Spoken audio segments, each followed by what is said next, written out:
by the hour this evening and then really overnight tonight. We want to give you a quick weather setup. What is the atmosphere doing right now?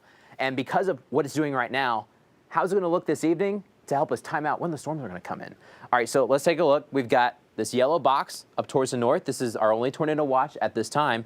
We've got some scattered showers and a few rumbles of thunder here in 5 country and really towards the south into Texas and deeper into the Sooner State too. Went ahead and put the clouds on. We have a lot of clouds over us. That's helping us at this time in order to keep thunderstorms away. But we've got the fronts coming in from the west. We've got a cold front. We've also got a dry line that helps bring drier air to help push these storms up.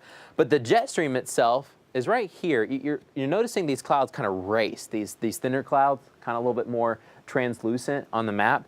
This is where your jet stream is. Once these factors come over us, we can start producing storms. Right now, we've got the heat, we've got the humidity, but we don't have necessarily the best upper level support as of yet. Once that moves in, our storm chances will start to go up. Here's a closer look at home. We've got a couple storms over Oklahoma, but notice they've really weakened. That's some good news. The National Weather Service even said there's only about a 40% chance of them issuing a watch because of some of these storms. And these are really not tornadic. They're more hailers that could potentially form. They've got better chances to produce some hailstones, not as necessarily as much rotation.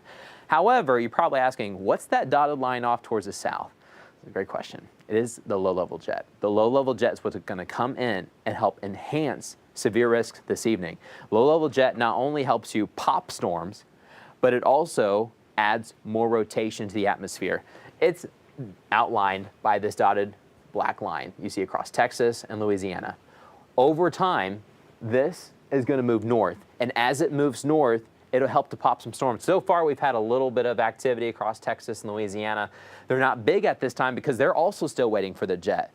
So once we get this jet to come in and this low-level jet to also come in, that's when we're in business to try to pop some of these storms later this evening. But right now, we're pretty quiet. We do have some little cells over Lake Eufaula.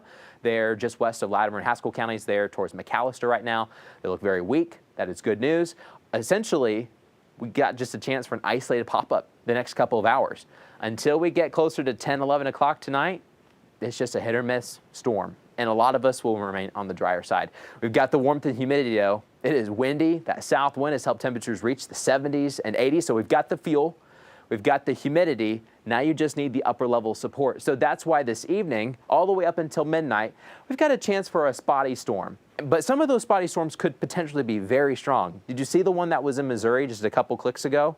That had a tornado signature on it. It had a rotation. Not sure if it's on the ground or not, but definitely had rotation with it.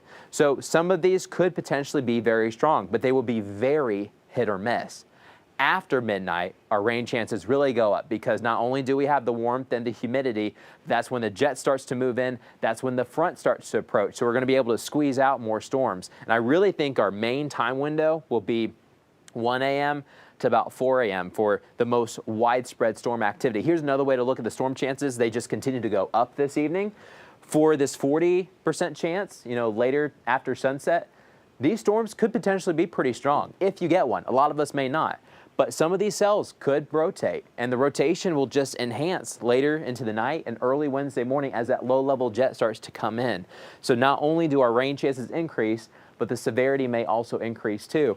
By about 5, 6 o'clock, we're on the back end of this whole storm. Everything starts moving out. There could still be some scattered rumbles of thunder, but it's really from 5, 6 a.m. before was where we're going to watch those storms try to come in. So hopefully this helps you on your timeline this evening. Most of us should squeeze by okay, but there could be a pop-up supercell. And if something pops up, it'll have no storms to mess with it, and it can easily rotate on its own and potentially have a tornado risk. So we'll give you those updates throughout this evening. Storm chances will go up after sunset. So if you don't get a storm in the next couple of hours, don't think, hey, I'm good, because storm chances definitely increase after midnight especially. But really the time to watch will be after 9 o'clock going up to about 3 o'clock. That's a 6-hour window. That is a long window. Make sure you've got ways to get alerts overnight tonight, trying to get some sleep. You want to wake up to the alerts as they come in because it could get kind of nasty across 5 country right around midnight and just after midnight tonight. Hopefully that helps you on the timeline. We'll have more updates on your 5 News at 4, 5, 6, and 10. And check back here for more streams throughout the evening. Keep it here, keep it local. As always, we'll keep you advised.